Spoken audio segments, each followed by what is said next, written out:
This man is not in pain, and he is also not sad, even though his wife left him and abandoned their 5-year-old son just because he was broke. Finally, he just got a new job. This is tears of joy. The story begins. Chris Gardner, a salesman in San Francisco, puts all his life savings into buying portable bone density scanners, aiming to sell them to doctors by highlighting their advantage over traditional X-ray machines. These devices become crucial to Chris's livelihood.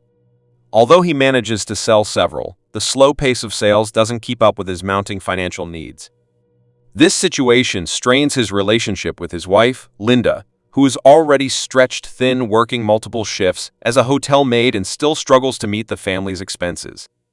The financial strain takes a toll on their marriage, despite their shared responsibility of caring for their young son, Christopher Jr., who is about to turn 5. During his efforts to sell one of the scanners, Chris Gardner encounters Jay Twistle, a senior manager and partner at Dean Witter Reynolds. Chris catches Jay's attention by quickly solving a Rubik's Cube during a taxi ride they share.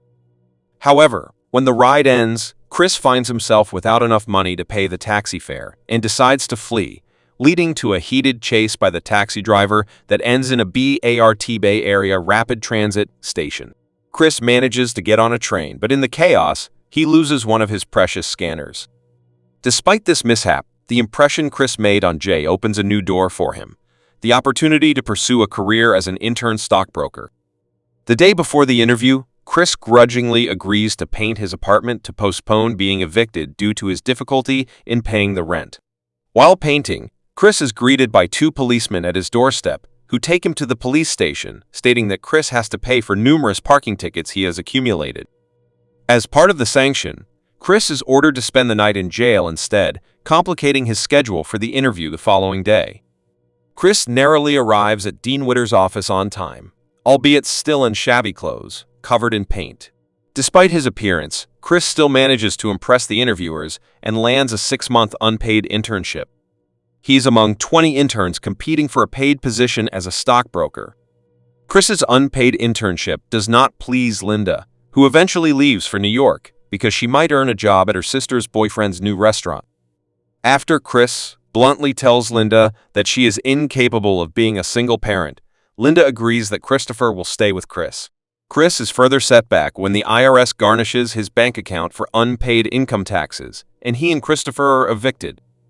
Chris ends up with $21.33 in his bank account, resulting in Chris and Christopher becoming homeless, and they are forced at I'm Point to stay in a restroom at a BRT station. Other days, Chris and Christopher spend nights at a homeless shelter in BART, or, if Chris manages to procure sufficient cash, at a hotel. Later, Chris finds the bone scanner that he lost in the BART station earlier. However, Chris finds it damaged, yet he still manages to repair it by selling his own blood for money availability, and after that sells it to a physician, thus completing all sales of his scanners.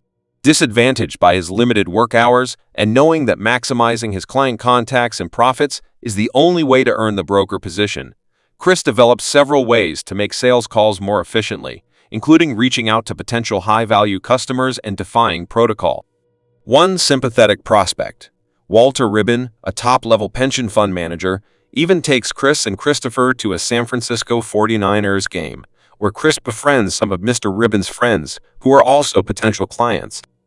Regardless of his challenges, Chris never reveals his lowly circumstances to his colleagues, even going so far as to lend one of his supervisors, Mr. Fromm, $5 for cab fare, a sum that Chris cannot afford.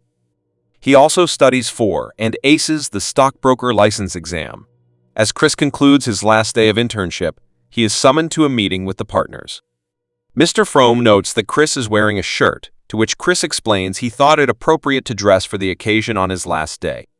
Mr. Fromm thanks him and says Chris should wear another one tomorrow, letting him know that he has won the coveted full-time position and reimburses him for the previous cab ride.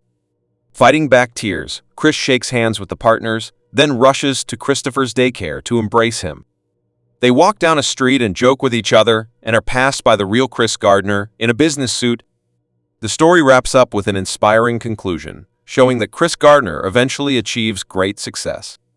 Years later, he establishes his own brokerage firm, which grows into a business worth millions of dollars. Years later, in 2006, he reaches another milestone by selling a part of his company in a deal that brings in millions. If you enjoyed this video, please do well to like, subscribe, and comment on what movies you want us to review for you. Also, turn on the notification bell icon so you don't miss any of our videos. Thanks, and see you in the next video.